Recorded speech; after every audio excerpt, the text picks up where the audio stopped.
Task തുടങ്ങുന്നതിന് മുന്നേ തന്നെ വാഷ്റൂം ഏരിയയിൽ നിന്ന് ആക്ടിങ് പ്രാക്ടീസ് ചെയ്യുകയാണ് നമ്മുടെ ജിൻഡോ.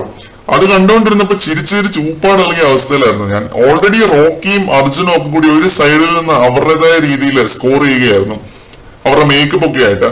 വേറൊരു സൈഡിൽ നമ്മുടെ ശ്രീരേഖയും യമുന റാണിയും കൂടി ക്യാരക്ടറിലേക്ക് കയറുന്ന കാഴ്ച. അതിന്റെ ഇടയ്ക്കാണ് ജിൻഡോ മിററിൽ നോക്കി അഭിനയം പഠിച്ചുകൊണ്ടിരിക്കുന്നത്. രൗദ്രം, ശൃംഗാരം, അട്ടഹാസം, അങ്ങനെ 10-30 ഭാവങ്ങളാണ് ഒരേ സമയം നമ്മുടെ മല്ലയ്യയുടെ മുഖത്ത് വിരിഞ്ഞു വരുന്നത്. ആ ഒരു പെർഫോമൻസ് കാണാൻ കട്ട വെയിറ്റിംഗ് ആണ്. ഒപ്പം യമുന, ശ്രീരേഖ, ജാസ്മിൻ എന്നിവരുടെ ഒരു ഇടിവെട്ട് കുട്ടികളെയും. നെക്സ്റ്റ് ടീമുമായിട്ടാണ് ശ്രീരേഖ മത്സരിക്കാൻ പോകുന്നത്, നമ്മുടെ സിജോ ഒക്കെ ഉള്ള ഒരു ടീമാണ്. ഡെൻ ടീമുമായിട്ട് ജാസ്മിനും ടണൽ ടീമുമായിട്ട് യമുന റാണി. ഫസ്റ്റ് റൗണ്ട് ശ്രീരേഖയും നെക്സ്റ്റ് ടീമും തമ്മിലാണ്. എന്തായാലും മൊത്തത്തിൽ രസമായിരിക്കും ഈ ഒരു ടാസ്ക് എന്ന് തോന്നുന്നു. എല്ലാരും ആളാം പ്രതി സ്കോർ ചെയ്ത് തിമിർത്ത് മാറാനുള്ള എല്ലാ സാധ്യതയും കാണുന്നുണ്ട്. ടാസ്ക് തുടങ്ങിയിട്ടുണ്ട്, അതിന്റെ അപ്ഡേറ്റുകളുമായിട്ട് വീണ്ടും കാണാം.